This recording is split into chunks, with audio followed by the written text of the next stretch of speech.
Dhaka board 2025 সালে আসা এই সৃজনশীল প্রশ্নটা আমরা এখন সমাধান করব। আমাদের ইজি ম্যাথ বইয়ে প্রত্যেকটা অঙ্কের সাথে একটা করে কিউআর কোড দেওয়া থাকবে। যে কিউআর কোডটি স্ক্যান করা মাত্রই ওই নির্দিষ্ট অঙ্কটির সমাধানের ভিডিও আপনারা দেখতে পাবেন, যেটি আপনাদের জন্য অনেক বেশি উপকারী হবে।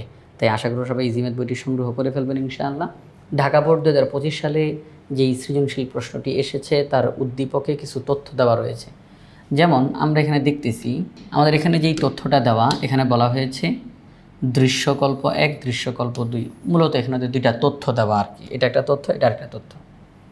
তো প্রথম যেই তথ্যটা দেওয়া, এখানে বলা হয়েছে একটি খুঁটি এমনভাবে ভেঙে গেল যে ভাঙা অংশের সাথে 30 ডিগ্রি কোণ উৎপন্ন করে খুঁটির গোড়া থেকে 18 মিটার দূরে ভূমি স্পর্শ করে। কি বলল?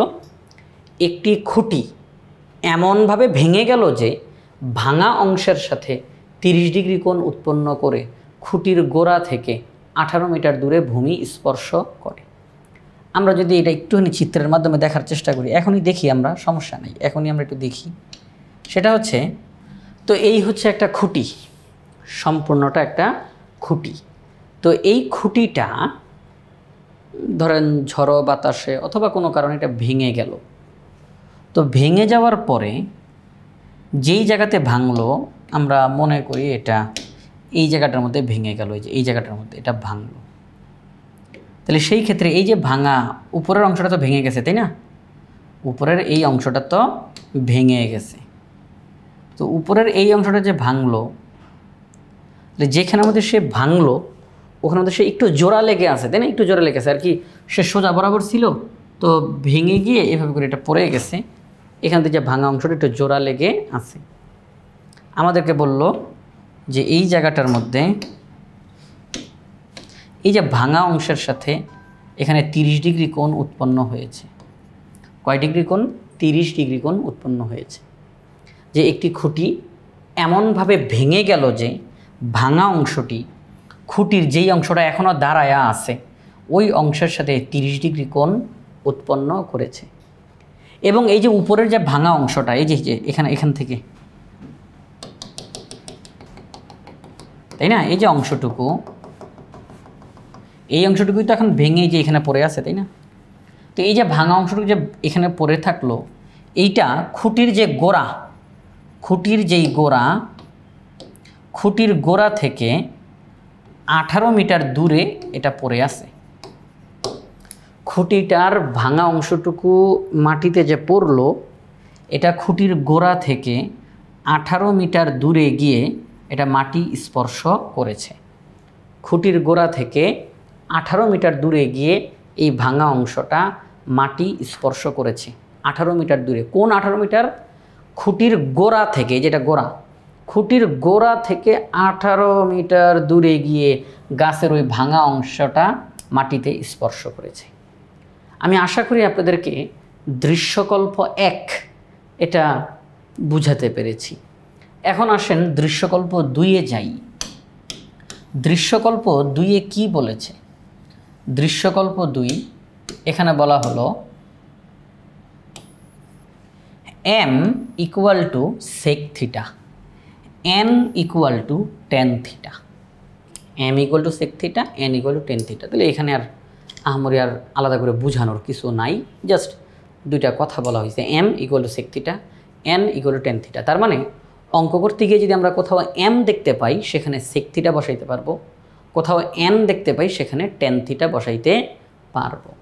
তাহলে এই হচ্ছে দুইটা তথ্য গেল, দৃশ্যকল্প 1, দৃশ্যকল্প 2 গেল। আমরা এখন ধারাবাহিকভাবে সবগুলো প্রশ্নের সমাধান করব, ক খ গ সবগুলো প্রশ্নেরই সমাধান করব। সবার প্রথমে এই যে ক নাম্বার প্রশ্নটা আমাদেরকে দিল, ক নাম্বার প্রশ্নটা সমাধান করি। এখানে বলা হয়েছে tan 7x equal to cot 8x হলে x এর মান নির্ণয় করো। tan 7x এবং cot 8x তারা পরস্পর সমান হলে x এর মান আমাদেরকে নির্ণয় করতে বলা হয়েছে। তাহলে এই যে আমরা x এর মান নির্ণয় করব, তাহলে ক নাম্বারের এই তথ্যটা দিয়ে চলেন আমরা ইজি ম্যাথ বই থেকে অঙ্কটা সমাধান করি। আমরা লিখলাম, দেওয়া আছে tan 7x equal to cot 8x। দুই পাশে দুইটা ত্রিকোণমিতিক অনুপাত দেখা যাচ্ছে, tan 7x এবং cot 8x তারা পরস্পর সমান। তারা বলতেছে এটা উদ্দীপকে দেওয়া, প্রশ্নতে দেওয়া, সুতরাং এখানে আমরা আর কোনো কথা বলতে পারবো না। tan 7x এবং cot 8x এই দুইটার মান পরস্পর সমান। আমরা অঙ্কটা করে x এর মান বের করবো। আপনারা দেখতেছেন x এর মান 6 ডিগ্রি, এখানে অঙ্কটা করার মাধ্যমে এটা বের হয়েছে, কিন্তু কীভাবে আসলে সেটা আমরা বলবো। তো এই যে x এর মান 6 ডিগ্রি, আমি যদি এখানে 6 বসাই দিলে 6 7 42, 6 8 48, তার মানে এখানে বলা হচ্ছে যে tan 42 ডিগ্রি এবং cot 48 ডিগ্রি এই দুইটার মান পরস্পর সমান। তো এই যে এই দুইটা পরস্পর সমান, আমি এখন এই তথ্যটাকে ব্যবহার করেই আস্তে আস্তে আস্তে অঙ্কটা করতে করতে x এর মান এক্স্যাক্ট এই মানটা আমাদের সামনে আসবে। এটা কিন্তু আমরা আগে জানতাম না, তাই না? আমরা আগে জানতাম না। তো যেহেতু দুই পাশে দুইটা ত্রিকোণমিতিক অনুপাত দেখতেছি ভিন্ন ভিন্ন, আমরা দুইটাকে একই রকম বানানোর চেষ্টা করব, একই রকম বানানোর চেষ্টা করব। তাহলে এই পাশে tan আছে, tan থাকুক, আমরা কটকে tan বানানোর চেষ্টা করব। সেই ক্ষেত্রে একটা কাজ করতে পারি, সেটা হচ্ছে আমরা এই যে এখানের মধ্যে cot 8x দেওয়া আছে, cot 8x, আমরা এটার পরিবর্তে লিখতে পারি tan 90 ডিগ্রি মাইনাস 8x। বলবেন এটা কি মুখস্থ করা জিনিস? না, এটা তেমন একটা মুখস্থ করাও না। সেটা হচ্ছে cot 8x এবং tan 90 ডিগ্রি মাইনাস 8x এই দুইটার মান পরস্পর সমান। কেন পরস্পর সমান এই দুইটার মান? তার কারণ হলো পূরক কোণের ক্ষেত্রে, কোন কোণের ক্ষেত্রে? পূরক কোণের ক্ষেত্রে ত্রিকোণমিতিক অনুপাতের মধ্যে সম্পর্ক রয়েছে। পূরক কোণের ক্ষেত্রে ত্রিকোণমিতিক অনুপাতের মধ্যে সম্পর্ক রয়েছে। যেমন এখানের মধ্যে আমি যদি একটা ত্রিভুজ অঙ্কন করি, হ্যাঁ একটা ত্রিভুজ আমি অঙ্কন করলাম।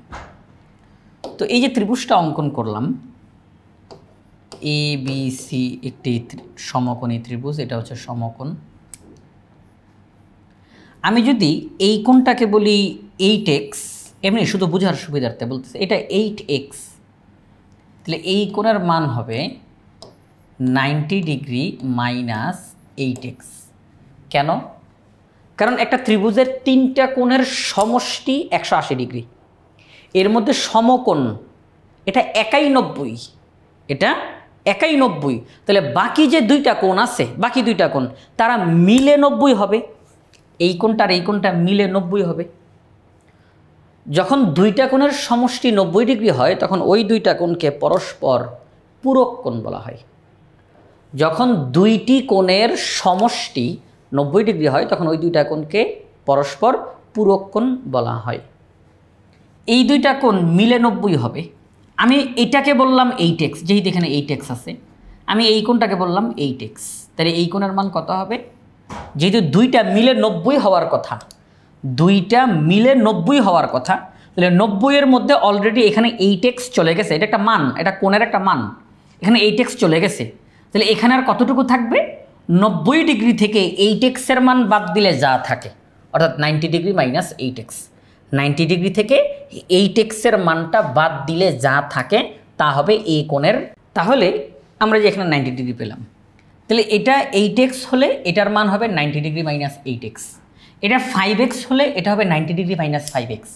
এটা যদি 6x হয় এটা হবে 90 ডিগ্রি মাইনাস 6x। আশা করি আপনারা বিষয়টা ক্লিয়ার। আচ্ছা, এখন কথা হচ্ছে আমরা এখন দেখব যে 8x এই যে কোণটা, এই কোণকে যদি আমরা টার্গেট করি, সবাই একটু খেয়াল করি, আমরা যদি এই কোণটাকে এখন টার্গেট করে কথাবার্তা বলি, এই কোণটাকে, অন্য কোনো কোণকে না, এই কোণকে টার্গেট করে কথা বলি, আচ্ছা তাহলে এই কোণের বিপরীত বাহুকে বলা হবে লম্ব, আর এই কোণের সাথে সংযুক্ত বাহুটাকে বলা হবে ভূমি, আর সমকোণের বিপরীত বাহুকে বলা হবে অতিভুজ, তাই না? তো সেই ক্ষেত্রে আমরা এই কোণকে টার্গেট করে যদি কটের মান বের করতে চাই, এই কোণটাকে টার্গেট করে কটের মান বের করতে চাই, তাহলে সেই ক্ষেত্রে এই কোণকে টার্গেট করে কটের মান বের করতে হইলে কীভাবে কথা বলতে পারি আমরা? সেটা হচ্ছে কটের বেলায় ভূমি বাই লম্ব হবে। কি হবে? ভূমি বাই লম্ব। তাহলে cot 8x, আমরা এই কোণকে টার্গেট করে কথা বলতেছি, তাহলে cot 8x ইকুয়াল টু ভূমি বাই লম্ব। এই মুহূর্তে ভূমি কোণটা BC বাই লম্ব, লম্ব কোণটা AB। Okay fine. আমরা এই কোণকে টার্গেট করে কটের মান বের করলাম, এই কোণকে টার্গেট করে কট এই ত্রিকোণমিতিক অনুপাতের মান বের করলাম, BC/AB বের হয়েছে। এখন আমরা এই কোণকে টার্গেট না করে আমরা এখন এই কোণটাকে টার্গেট করে কথা বলবো। এই কোণটাকে আমরা এখন টার্গেট করে কথা বলতে চাই। আমরা এখন এই 90 ডিগ্রি মাইনাস 8x এই কোণকে টার্গেট করে কথা বলবো। এই কোণের ভিত্তিতে এই কোণের সাপেক্ষে তার বিপরীত বাহু, এটাকে বলা হবে লম্ব, এবিকে বলা হবে ভূমি, আর সমকোণের বিপরীত বাহুকে বলা হবে অতিভুজ। তাহলে এই 90 degree minus 8x, 90 degree minus 8x এই কোণের সাপেক্ষে আমরা ত্রিকোণমিতিক অনুপাত tan এর মান বের করতে চাই। tan 90 ডিগ্রি মাইনাস 8x এই কোণের সাপেক্ষে tan এই ত্রিকোণমিতিক অনুপাতের মান বের করতে চাই। তাহলে সেক্ষেত্রে কী হবে? লম্ব বাই ভূমি। কী হবে? লম্ব বাই ভূমি। এই মুহূর্তে এখানে লম্ব কোণটা BC আর ভূমি কোণটা AB। সবাই একটু খেয়াল করে দেখেন, সবাই একটু সবাই মনোযোগ দেন। সেটা হচ্ছে, দেখেন আমরা দেখতেছি cot 8x এর মান বের হয়েছে BC/AB, tan 90 degree minus 8x এর মান বের হয়েছে BC/AB। তাহলে কি দুইটা মান পরস্পর সমান বের হয়েছে না? দুইটা মান পরস্পর সমান বের হয়েছে। তাহলে সেই ক্ষেত্রে আমরা এটাকে এখানে এনে বসাই দিতে পারি, কারণ cot 8x তার মানও BC/AB, tan 90 degree minus 8x তার মানও BC/AB। এই দুইটার মান পরস্পর সমান বের হয়েছে। তাহলে আমি অঙ্ক করতে গিয়ে এইটার পরিবর্তে এটাকে লিখতে পারি আমার প্রয়োজনে, মান একই তো, অথবা এইটার পরিবর্তে এটা লিখতে পারি, মান একই তো, ঠিক না? ওকে, তাহলে এই জিনিসটা কখন ঘটে? পূরক কোণের বেলায়, পরস্পর পূরক কোণ। 8x এবং 90 ডিগ্রি মাইনাস 8x এই দুইটা কোণ পরস্পর পূরক কোণ। তো পূরক কোণের বেলায় আমরা দেখলাম cot এবং tan এর মান পরস্পর সমান। আচ্ছা, তাহলে আমরা আমাদের অঙ্কের মধ্যে চলে আসি। তাহলে আমাদের এই অঙ্কে আমরা cotকে উঠাই দিয়ে tanকে নিয়ে আসলাম। cot 8x তার পরিবর্তে লিখলাম tan 90 ডিগ্রি মাইনাস 8x, কারণ cot 8x এবং tan 90 ডিগ্রি মাইনাস 8x তারা পরস্পর সমান। তাহলে এটার পরিবর্তে এটাকে লেখা যেতেই পারে। এখন আমরা দেখতেছি অঙ্কটার উভয় দিকে tan আছে, তাহলে দুই দিক থেকেই tan বাদ। 7x equal to 90 degree minus 8x। তাহলে এই যে এখানের মধ্যে 7x equal to 90 degree minus 8x বের হইল, মাইনাস 8xকে এই পাশে নিয়ে আসি। 15x ইকুয়াল টু 90 ডিগ্রি, 15 দিয়ে ভাগ করি, x এর মান বের হয়েছে 6 ডিগ্রি। আমরা একদম নির্দিষ্টভাবে x এর মান পেয়ে গেছি। তাহলে এই অঙ্কটা একদম ডিটেইলসে করাইলাম, অনেকখানি সময় লেগে গেল, কিন্তু আমরা একদম বিস্তারিতভাবে অঙ্কটা বুঝতে পারলাম যে এখানে কী ঘটনা ঘটলো। আশা করি আপনারা সবাই বিষয়টা ক্লিয়ার হয়েছে। তাহলে আমাদের এই ক নাম্বার অঙ্কটার সমাধান হয়ে গেল। আমরা এখন খ নাম্বার অঙ্কের কাছে যাই। খ নাম্বার অঙ্কে কি বলছে আমরা একটু দেখি। আমরা দেখতেছি খ নাম্বার প্রশ্নে বলা হয়েছে mn ইকুয়াল টু 2√3, থিটার মান নির্ণয় করো। তাহলে খেয়াল করেন mn মানে কি? m into n। তাহলে উদ্দীপকে কিন্তু m এর একটা মান দেওয়া আছে sec থিটা, n এর একটা মান দেওয়া আছে tan থিটা। তাহলে m ইন্টু n, তাহলে m এর মান আর n এর মান তারা গুণ হবে, sec theta into tan theta equal two 2√3। এবার আমরা অঙ্কটা করতে করতে করতে করতে ওই থিটার মানটা বের করে ফেলবো। তাহলে আমরা এখন খ নাম্বার অঙ্কের সমাধানটা করে ফেলি। আমরা অঙ্কটার সমাধান আপনাদেরকে দুইটা পদ্ধতিতে দেখাবো, দুই পদ্ধতিতে করা যায়। তো সেই ক্ষেত্রে আমরা দুইভাবে করে আপনাদেরকে অঙ্কটা করে দেখাবো। তাহলে আমরা এখন আমাদের উদ্দীপক থেকে তথ্যগুলো লিখে ফেললাম। দেওয়া আছে m equal to sec theta, n equal to tan theta. প্রশ্নে বলা আছে mn ইকুয়াল টু 2√3, m এর মান n এর মান বসাইলাম। উভয় পক্ষকে বর্গ করে দিব, কারণ আমরা আস্তে আস্তে সূত্রের দিকে যাইতে থাকবো। উভয় পক্ষকে বর্গ করে দিলাম। তাহলে sec square theta tan square theta equal to 2√3কে স্কোয়ার করলে হয় 12। sec স্কোয়ার থিটার পরিবর্তে তার মান, এটা একটা সূত্র, sec square theta equal two 1 plus tan square theta. sec square theta equal two 1 plus tan square theta লেখা যায়। আর পাশের tan স্কোয়ার থিটা রয়ে গেল ইকুয়াল টু 12। দেখেন টেন স্কোয়ার থিটাটা কিন্তু ব্র্যাকেটের পাশে গুণ আকারে রয়েছে, ব্র্যাকেটের পাশে টেন স্কোয়ার থিটা গুণ আকারে রয়েছে। তাহলে টেন স্কোয়ার থিটা দ্বারা 1কে গুণ, টেন স্কোয়ার থিটা দ্বারা টেন স্কোয়ার থিটাকে গুণ। তাহলে টেন স্কোয়ার থিটা দ্বারা যদি 1কে গুণ দিয়ে দিলে টেন স্কোয়ার থিটা হয়, টেন স্কোয়ার থিটা যদি টেন স্কোয়ার থিটাকে গুণ দিয়ে দিলে 10⁴ থিটা হয়, ইকুয়াল টু 12। পরবর্তী লাইনে গিয়ে আমরা এটাকে মিডল টার্ম করার চেষ্টা করব। 10⁴ থিটাকে আগে লিখলাম, টেন স্কোয়ার থিটাকে মাঝখানে লিখলাম, 12কে এই সাইডে নিয়ে আসলাম, ওই সাইড 0। আমরা এখন মিডল টার্ম করতে পারি।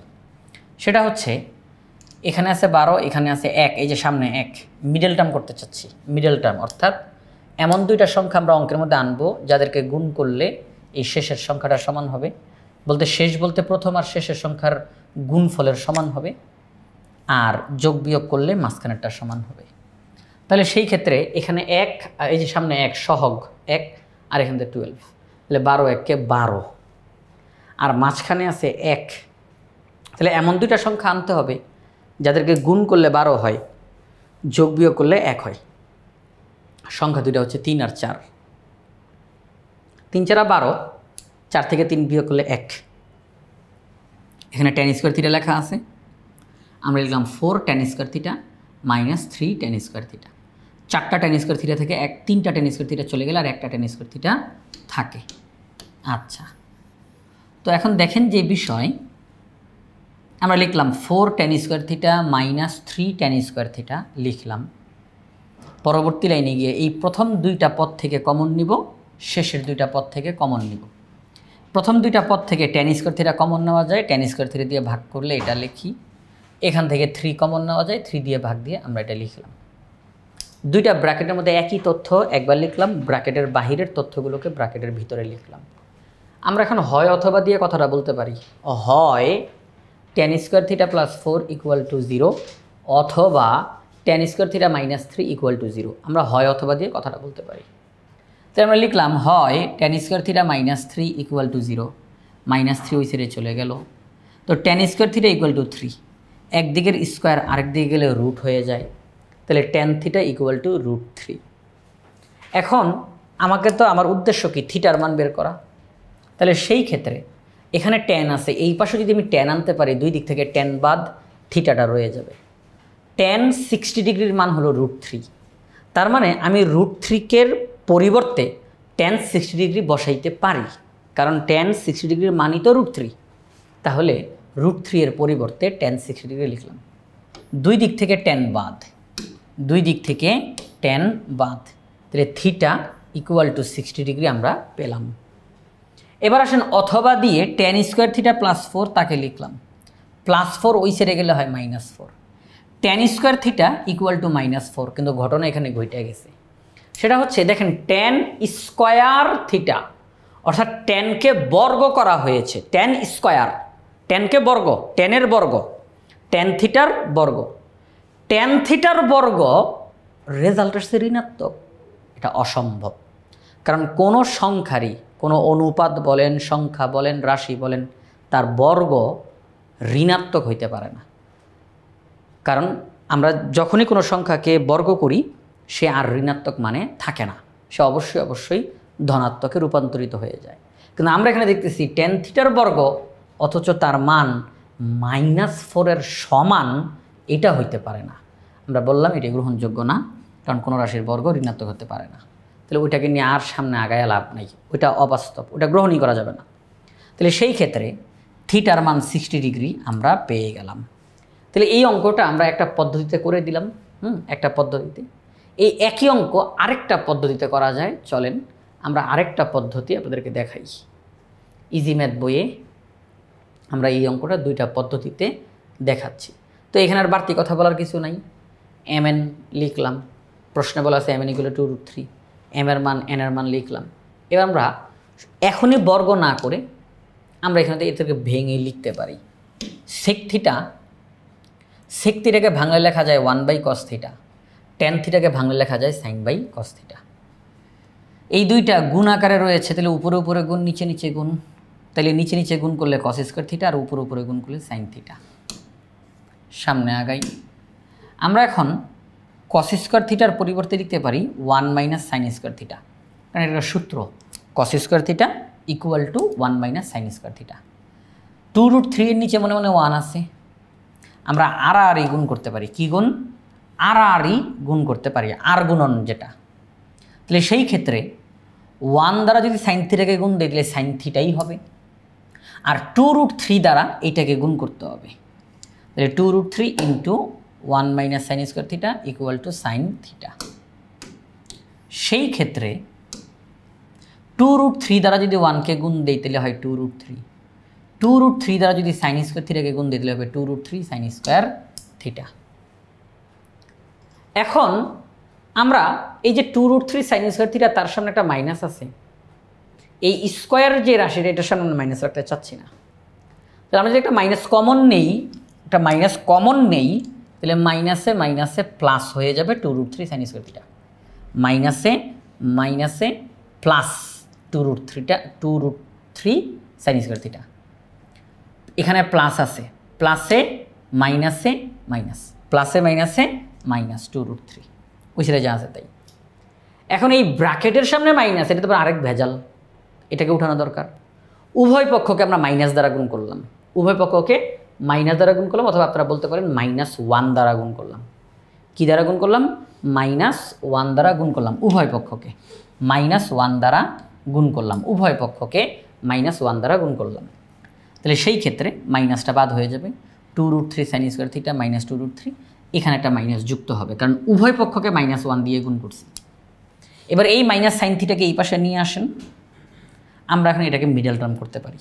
কীভাবে করে করতে হয় মিডল টার্মটা? মিডল টার্ম করতে গেলে প্রথমে যেই পদ আছে তার সামনে যেই সহগ, আর শেষে এই যে এটা না তো পরের লাইন, প্রথমে যেই পদটা আছে তার যেই সহগ, হ্যাঁ এই সহগ, আর একেবারে শেষে যে সংখ্যাটা আছে, এই দুইটাকে আমরা গুণ করব, দেখব কত হয়। প্রথমে যেই পদ তার সহগটা নিব, আর একেবারে শেষের সংখ্যাটা নিব, এই দুইটাকে গুণ করে দেখব কত হয়। 2√3 গুণ দিলে কত হয়? 2√3 ইন্টু 2√3, 2 দুগুণে 4, √3 গুণ দিলে হয় 3, √3 গুণ দিলে 3 হয়, 3 4 12। তাহলে আমরা বুঝলাম যে 2√3 গুণ দিলে হয় 12। আচ্ছা এই 12 এটাকে আমরা মাথায় রাখবো, 12। আর মাঝখানে কত আছে? মাঝখানে আছে 1। মাঝখানে কত আছে? 1 আছে, মাঝখানে 1, মাঝখানে আছে 1। এমন দুইটা সংখ্যা নেওয়ার চেষ্টা করব যাদেরকে গুণ দিলে 12 হয় আর যোগ বিয়োগ করলে 1 হয়। সেটা হচ্ছে 3 4 12, 4 থেকে 3 বিয়োগ করলে 1। তাহলে 4 আর 3 হচ্ছে সেই দুইটা সংখ্যা। তাহলে আমরা লিখলাম +4 সাইন থিটা -3 সাইন থিটা। তাহলে ওই যে 12 আমরা জানলাম কীভাবে করে, প্রথমটার শেষেরটা গুণ দিলে হয় 12, মাঝখানে 1। এমন দুইটা সংখ্যা গুণ করতে হবে যাদেরকে গুণ করলে 12 হয়, যোগ বিয়োগ করলে 1 হয়।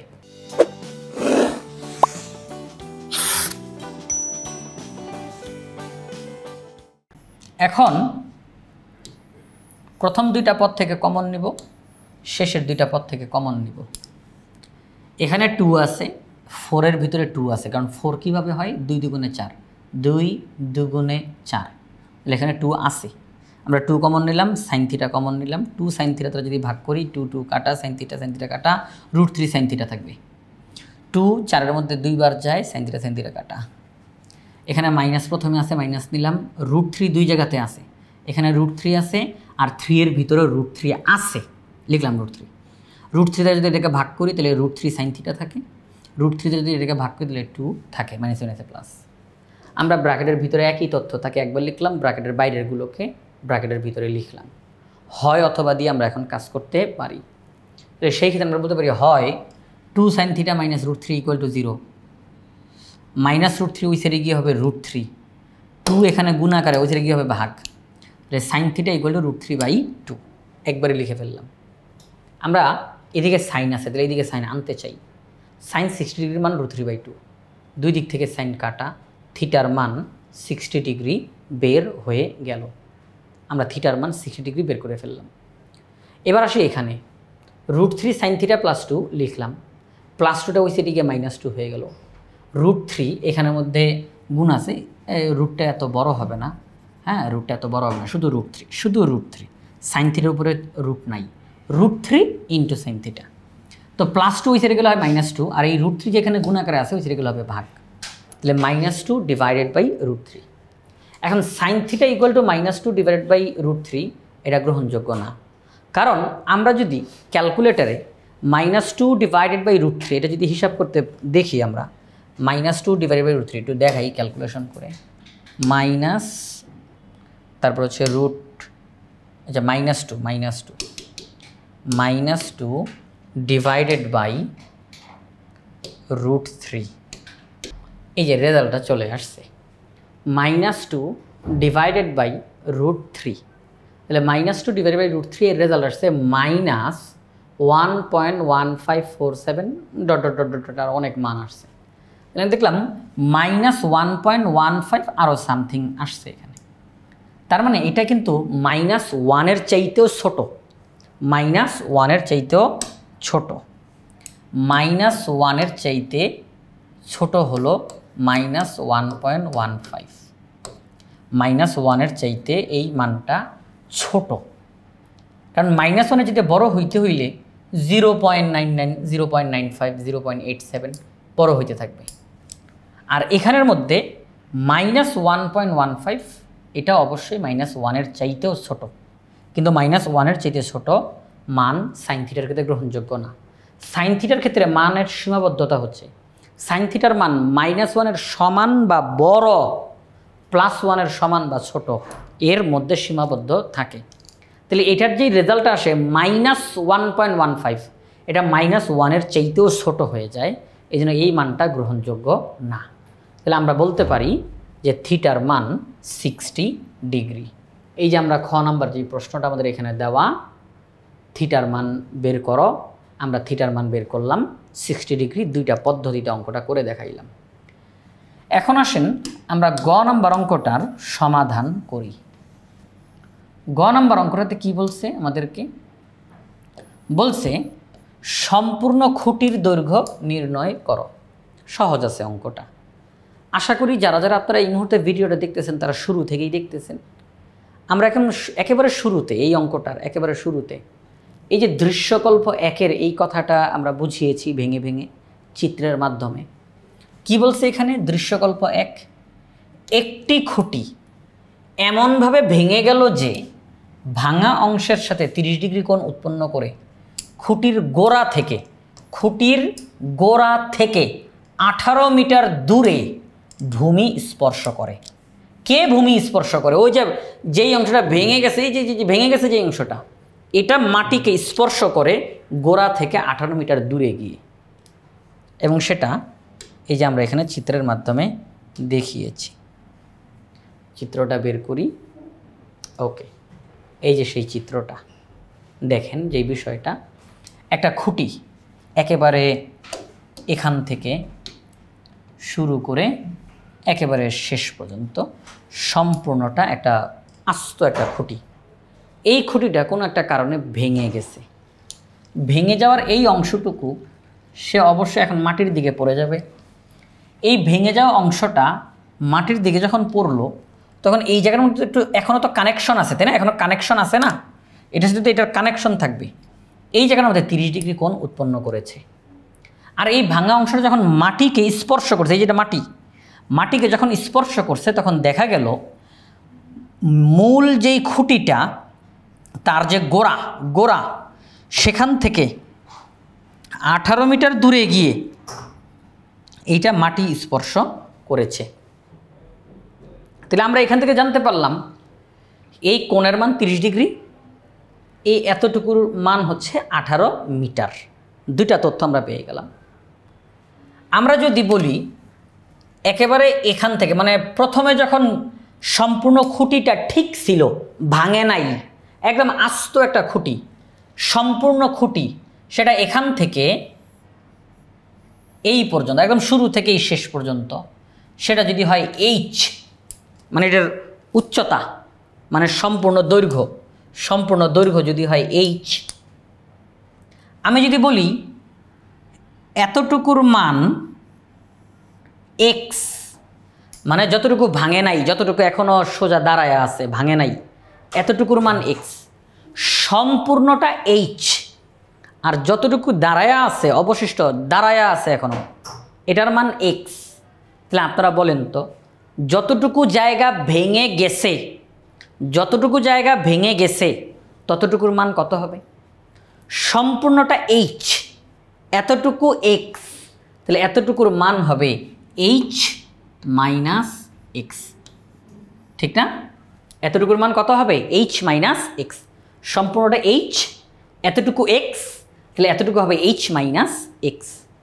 আচ্ছা, এই অংশটাই তো এই যে এটা, তাই না? এই অংশটাই তো এটা, তাহলে এটার মান হচ্ছে এইচ মাইনাস এক্স আমরা বলতে পারি। তাহলে দেখেন আমরা অনেকগুলো তথ্য পেয়ে গেলাম। এটার মান এক্স, এটার মান এইচ মাইনাস এক্স, এটার মান 18। তো এখানে যেহেতু 30 ডিগ্রি একটা কোণ আমরা পেয়ে গেছি, এই কোণের সাপেক্ষে তার বিপরীত বাহুটাকে আমরা বলতে পারি লম্ব, আর এইটাকে বলতে পারি ভূমি। আমি অঙ্কটা পুরোটা বুঝাই ফেলতেছি। ভূমি আর সমকোণের বিপরীতে যেটা, এটা হচ্ছে অতিভুজ। এটা লম্ব, এটা ভূমি, এটা অতিভুজ। কাকে টার্গেট করে বললাম? এই কোণকে টার্গেট করে কথাটা বললাম। এবার আসেন, সম্পূর্ণ খুঁটির মান বের করতে বলছে, আমরা এখন বের করে ফেলতে পারবো। এই চিত্রর বোঝাটাই হচ্ছে মেইন জিনিস। চিত্রটা যদি ভালো করে বুঝে যাই, অঙ্ক একদম ইজি হয়ে যাবে। তাহলে আমরা বলবো উদ্দীপকের তথ্য অনুযায়ী চিত্র অঙ্কন করা হলো। উদ্দীপকের তথ্য অনুযায়ী চিত্র অঙ্কন করা হলো। ধরি সম্পূর্ণ খুঁটি এবি, এইচ, বিডি মানে যেটা ভাঙে নাই, যেটা আটকে আছে, সোজা দাঁড়ায় আছে, বিডি তার মান হচ্ছে এক্স। অর্থাৎ তারা বলতেছে আমাদের যে চিত্রটা, এটা হচ্ছে এ, এটা অন্য কালার দিয়ে নাম দেই, এটা হচ্ছে এ, এটা বি, তাহলে AB H R BD, BD এই যে সোজা দাঁড়ায় আছে যেই অংশটা, বিডি এক্স, এটা হচ্ছে সি, সিডি হচ্ছে এডির সমান, সিডি হচ্ছে এডির সমান। ওকে, ঠিক আছে, নামকরণ করা শেষ। তাহলে সিডিটা হচ্ছে এডির সমান, আর এডির মান পাবো এবি থেকে বিডি বাদ দিলে, এবি থেকে বিডি বাদ দিলে এডিটা পাওয়া যায় এইচ মাইনাস এক্স। বিসির মান 18, বিসির মান কত? 18। এই কোণ, এই যে 30 ডিগ্রি কোণ, এই কোণ হচ্ছে 30 ডিগ্রি, কোণ বিডিসি, কোণ বিডিসি, কোণ বিডিসি, এই কোণের মান হচ্ছে 30 ডিগ্রি। আমরা এখন এই ত্রিভুজটা নিয়ে কথাবার্তা বলবো। দেখেন, ইতিমধ্যে আপনারা জেনে গেছেন যে এটাকে আমরা বলবো লম্ব, এটাকে বলবো ভূমি, আর এটাকে বলবো অতিভুজ। এই অংশটুকু নিয়ে আর কোনো কথাবার্তা নাই। হ্যাঁ, ওকে। তাহলে ত্রিভুজ ডিবিসি, এটা নিয়ে যদি আমরা কথাবার্তা বলি, আমরা এই মুহূর্তে এই কোণের সাপেক্ষে একটু খেয়াল করেন, এটা হচ্ছে এক্স মানে একটা চলক যার মান আমরা জানি না, এটা এইচ মাইনাস এক্স, এইচও চলক এক্সও চলক, দুইটার মান আমরা জানি না। এটা হচ্ছে 18, নির্দিষ্ট একটা সংখ্যা আমরা জানি। তো এই ক্ষেত্রে একটা কাজ করতে পারি যে আমরা যদি এই চলকটার মানও জানি না, এই চলকটার মানও জানি না, তো দুইটা জানি না, এটাও জানি না, এটাও জানি না, তো দুইটা চলক একবারে অঙ্কের মধ্যে নিয়ে অঙ্ক না করে একটা জানি আর একটা জানি না, দয়া করে কথাটা একটু খেয়াল করেন, একটা জানি আর একটা জানি না, এই দুইটা বাহুকে নিয়ে যদি আমরা কাজ করি, এখন ত্রিকোণমিতিক অনুপাত বসায়া এই দুইটা বাহুকে নিয়ে যদি আমরা এখন কাজ করি, তাহলে আমাদের জন্য ওই যে জানি না চলকটা, তার মান বের করা আমাদের জন্য খুব সহজ হয়ে যাবে। তাহলে এই যে আমরা এটাকে জানি আর এটা জানি না, তাহলে আমরা এই কোণের সাপেক্ষে বলতে পারি এটা হচ্ছে লম্ব, এটা হচ্ছে ভূমি। তাহলে লম্ব আর ভূমিকে নিয়ে আমরা কোন ত্রিকোণমিতিক অনুপাতকে কথা বলতে পারি? সেটা হচ্ছে ট্যান। হ্যাঁ, ট্যান, কারণ ট্যান যেই অনুপাত, ত্রিকোণমিতিক অনুপাত, সেটার ক্ষেত্রে আমরা বলতে পারি লম্ব বাই ভূমি। তাহলে সেই ক্ষেত্রে আমরা বলতে পারি এই ত্রিভুজে, ত্রিভুজ ডিবিসি সমকোণী ত্রিভুজে ট্যান কোণ বিডিসি, এই যে এই কোণটা বিডিসি, এই একটা কোণের মানই আমাদের জানা আছে এই মুহূর্তে, সমকোণ নিয়ে তো কাজ করব না। তো এই কোণটা 30 ডিগ্রি, এটা হচ্ছে কোণ বিডিসি, তাহলে ট্যান কোণ বিডিসি, এইটা নিয়ে যদি আমরা কথা বলতে চাই, তাহলে যেহেতু আমরা ট্যান বললাম, তাহলে লম্ব বাই ভূমি অর্থাৎ বিসি বাই বিডি হবে, বিসি বাই বিডি। তো এই যে কোণ বিডিসি, এটার মান হচ্ছে 30 ডিগ্রি, বিসির মান 18, বিডির মান এক্স।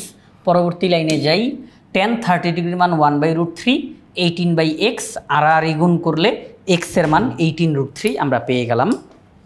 এক্স হচ্ছে 18√3। তো এখন সিডি, এই যে সিডি, এই সিডির মান কত হবে? এক্সের মান পেয়ে গেছি কিন্তু 18√3, এক্সের মান কত? 18√3। আচ্ছা, তো এই এক্সের মান এখানেও বসাইতে পারি আমরা, এই যে এইচ মাইনাস এক্স, এক্সের এখানে আমরা মানটা বসাইতে পারি। তাহলে CD equal to H minus এক্সের জায়গায় 18√3 বসে গেল। ওকে, তাহলে আমরা সিডির মান এটা পাইলাম, সিডির মান এটা পাইলাম।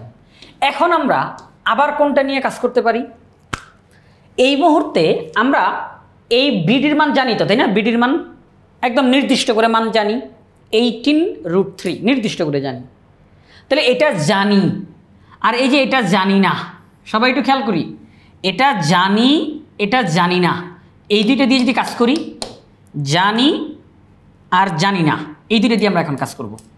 তাহলে এই কোণের সাপেক্ষে, কোণ তো এটাই, এই কোণের সাপেক্ষে এই বাহুটার নাম কি? ভূমি, আর এটার নাম হচ্ছে অতিভুজ। তাহলে ভূমি আর অতিভুজ নিয়ে কোন ত্রিকোণমিতিক অনুপাতের কাজ হয়? সেটা হচ্ছে কস, তাই না? সেটা হচ্ছে ভূমি বাই অতিভুজ। তাহলে কস কোণ বিডিসি, কস কোণ BDC equal to BD by CD. আমরা এটা এখানে আমাদের লিখে দিলাম, কস কোণ BDC equal to BD by CD. কোণ বিডিসির মান 30 ডিগ্রি, বিডির মান 18√3, সিডির মান লিখলাম এইচ মাইনাস 18√3। পরবর্তী লাইনে যাই, cos 30 ডিগ্রির মান √3/2 আমরা মান বসাইলাম। এবার পরবর্তী লাইনে গিয়ে আমরা আর গুণ করতে পারি। কি করতে পারি? আর গুণ করতে পারি। এই 2 দিয়ে 18√3 তাকে গুণ করতে হবে। তাহলে 18 × 2 = 36√3, আর এই √3 দিয়ে এটাকে গুণ করব, √3 দিয়ে এটাকে গুণ করব। তাহলে √3 দিয়ে যদি এইচকে গুণ দিই তাহলে h√3, √3 দিয়ে যদি 18√3কে গুণ দিই তাহলে হয় 54। কীভাবে করে? √3 দিয়ে 18√3কে আমরা গুণ দিই, √3 দ্বারা 18√3কে গুণ দিলে 54 হয়। কিভাবে? সেটা হচ্ছে √3 গুণ দিলে হয় 3, আবার √3 গুণ দিলে হয় 3, 3 18 54। তাহলে আমরা দেখলাম এখানের মধ্যে যে আমরা যদি আর গুণ করি, এই 2 দিয়ে 18√3 গুণ করলে হয় 36√3, আর এই √3 যদি এটাকে গুণ করি তাহলে h√3, আর √3 এটাকে গুণ দিলে 54। পরবর্তী লাইনে যাই, অঙ্কটা কমপ্লিট হয়ে যাবে। সেটা হচ্ছে -54 ওই সাইডে চলে গেলে +54। এই যে আমরা এইচের মান বের করতে চাচ্ছি, তাহলে √3 এখানে গুণ আকারে আসে, ওই সাইডে গেলে ভাগ। তো আমরা এবার ক্যালকুলেটর ব্যবহার করতে পারি। ক্যালকুলেটর ব্যবহার করে 36√3 তার মান বের করবেন, তার সাথে 54 যোগ করবেন, যেই ফলাফল আসবে তাকে ভাগ করবেন √3 দ্বারা। আমি তো এখানে করে দেখাইতে পারি, 36 × √3 তার মান আসছে এটা, 36 × √3, এই যে এটা রেজাল্ট, 36 × √3 এটার রেজাল্ট 62.3538 ... অনেক মান। আচ্ছা, এটা আসলো, তার সাথে আমরা এখন যোগ করব 54কে, এই আসছে তার রেজাল্ট। এই রেজাল্টকে আমরা ভাগ করব √3 দ্বারা, তাহলে রেজাল্ট আসছে এইটা 67.176914 ... অনেক বড় একটা মান। 67.18 প্রায়, আমরা এখানে প্রায় বলতে পারি 67.18, কারণ যেহেতু 7-এর পরে 6 আছে, 5 বা 5-এর বড়, তাহলে 7-এর সাথে 1 যোগ করা যায়, 67.18 প্রায়। তাহলে আমরা বলতে পারি যে এইচের মান 67.18 মিটার বের হয়েছে। তাহলে এই যে মানটা বের হইল এইচ, আমরা এইচ বলতে জানি কি জানি? আমরা এইচ বলতে জানি সম্পূর্ণ খুঁটির দৈর্ঘ্য এইচ মিটার। সম্পূর্ণ ধরি সম্পূর্ণ খুঁটির দৈর্ঘ্য এবি, আমরা লিখে দিই যে ধরি সম্পূর্ণ খুঁটির দৈর্ঘ্য এবি সমান এইচ মিটার। তাইলে সম্পূর্ণ খুঁটির দৈর্ঘ্য 67.18 মিটার এখানে আমাদের নির্ণয় হলো। আমরা বাংলায় মিটার শব্দটা লিখে দিতে পারি। তাহলে আমরা মিটার শব্দটা লিখে দিলাম।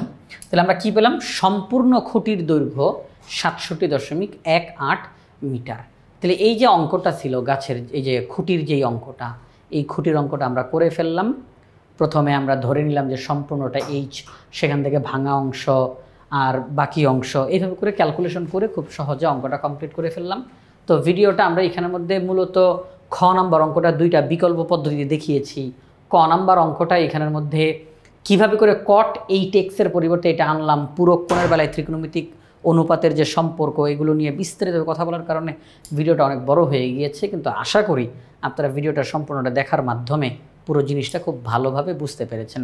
তো আমরা এই যে ঢাকা বোর্ড 2025 সালে আসা এই সৃজনশীল প্রশ্নটা আমরা সমাধান করে ফেললাম। আশা করব আপনারা সবাই ইজি ম্যাথ বইটি সংগ্রহ করে ফেলবেন ইনশাআল্লাহ।